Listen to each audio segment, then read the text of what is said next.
BP shareholder. I came from California. I'm the director of an energy program at a human rights organization called Global Exchange, and I specialize in oil operations.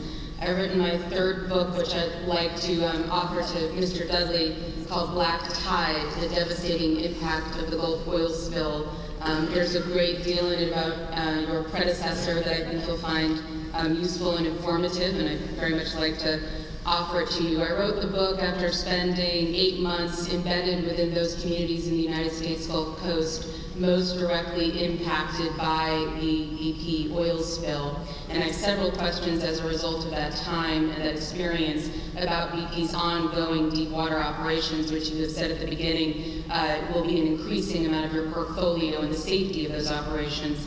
I came here today with a delegation of residents from the United States Gulf Coast who traveled from Louisiana, from Texas, from the most hardest hit communities. These are the people, these are Fisher people, Tracy Coons and her husband Mike, Byron and Kalade, Diane Wilson, Fishers who also represent Fishers associations who came on behalf of their membership, their communities most harmed by the disaster, to speak to the shareholders. They had legal proxies to attend. They were, however, denied entrance with those legal proxies, which of course is an illegal action for a publicly owned company to deny access to shareholders and their proxies.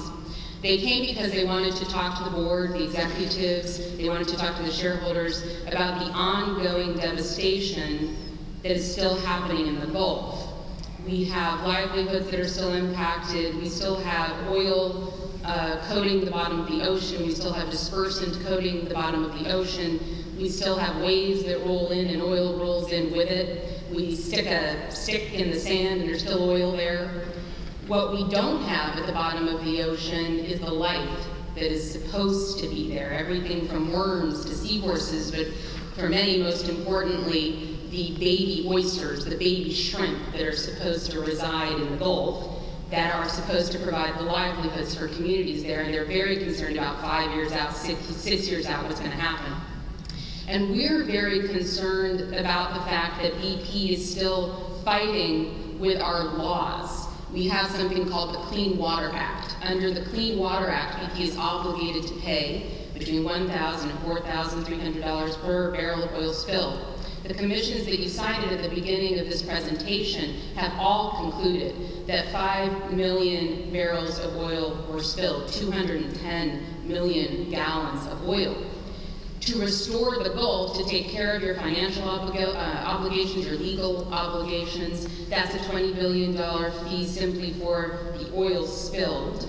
However, we have heard that in court proceedings, BP is refusing to pay that money or trying to get around paying that money. Instead, believes that a day rate is more appropriate, a $3 million total fee for what you owe to the Gulf, $3 million versus $20 billion, and that in public and in the press you're saying that this is that you are adhering to your financial obligations, and that's a problem.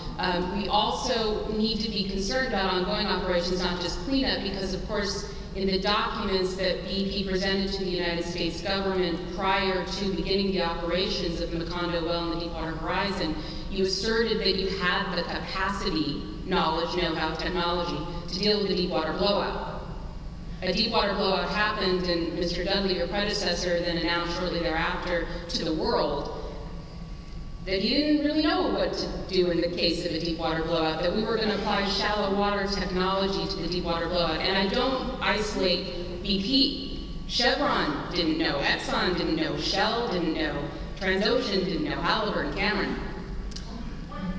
But you will you come to a question? Absolutely. You also then asserted that you had the capacity to deal with 300,000 barrels of oil a day spill, when this was only 80,000 barrels a day only, and you didn't have the capacity. So I'd like to know as a question that you had guaranteed your capacity to deal with a Deepwater blowout. You had guaranteed your capacity to deal with 300,000 barrels of oil a day of an oil spill, yet it was very clear that neither of those commitments were something that you actually had the capacity to do. And do we now have, and what are you offering us as a guarantee for the safety of the ongoing deep water operations that you're doing and those operations moving ever deeper. But also because the other Gulf residents couldn't be here and because we're talking about safety, I was brought here with an obligation, and that was by Keith Jones, who is the father of Gordon Jones, who died aboard the Deepwater Horizon. His son was 28 years old, and he asked me to read a brief statement that he submitted. His son, Gordon, died aboard the rig, but you don't want to hear that voice of why his concerns that he was unable to bring. Antonia, may I read a paragraph from the father of the son who died aboard the Deepwater Horizon? Yes, read it. Thank you. Yeah, So, read it! Keith Jones, his son, was 28 years old when he died aboard the Deepwater Horizon. And one question that he has for the board, because he couldn't be here today, he asked, why was Gordon taken from those who love him so? This was no act of God. This was not a blowout that was inevitable. No. BP, Transocean, and Halliburton could have prevented this blowout. They could have prevented the blowout and still harvested the riches that lay below. They could have carefully and safely completed this well, but to complete the well safely would have taken a little more time and a little more money. And were you, he asks, just too greedy to wait? You had to make more money faster. More money faster.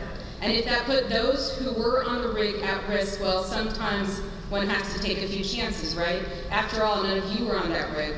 You weren't rolling the dice with the lives of your sons or daughters, but you were rolling the dice with my son's life, and you lost. I would like to know on behalf of his grandsons what you intend to do differently today. Thank you.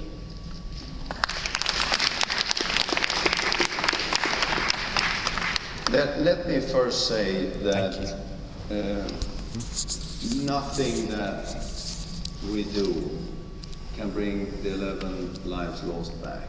And this is an accident that I said has saddened and shocked us all. This is an accident that should not have happened.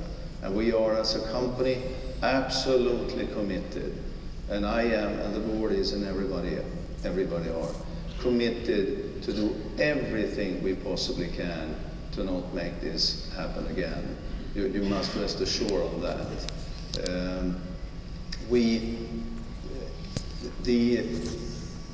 The Presidential Commission concluded, as you are rightfully saying, that we have all something to learn from this. We have all something to learn, especially on lots of matters, but including, as you also are saying, on the spill response. And that is also why I believe the moratorium was introduced, to make sure that before activities goes on, that we are all as an industry, because this is, as we've said, it's multi-cause, multi-companies, so it's a whole chain of things that has to work. So we are all prepared to deal with a situation like this in a much better way. But let me turn to Bob to fill you in, especially also a little bit on where we are right now, how things have developed. Well, I think, Antonia, many of your statements sounded like they were represented for a plaintiff attorney, because I have differences of many of the comments that you made, but we certainly are deeply impacted by the 11 men who died. And we've recognized one of those, and I'm actually going to read out to the group here the names of the 11 people so we can recognize all of them. And let me just do that for a moment for the representatives of Transocean and a company called MI Swaco. Gordon Jones is one of those from MI Swaco. Jason Anderson, Aaron Dale Burkeen, Donald Clark, Stephen Curtis, Roy Wyatt Kemp, Carl Dale Kleppinger, Blair Manuel, Dewey Rivette, Shane Rocheteau, Adam Weiss. Most of them lived in Mississippi and Louisiana. We're deeply aware of the impact that it's caused on those families, and we have anonymously donated to support the memorial funds for those families. I'm going to turn from that subject to some of your statements about oil.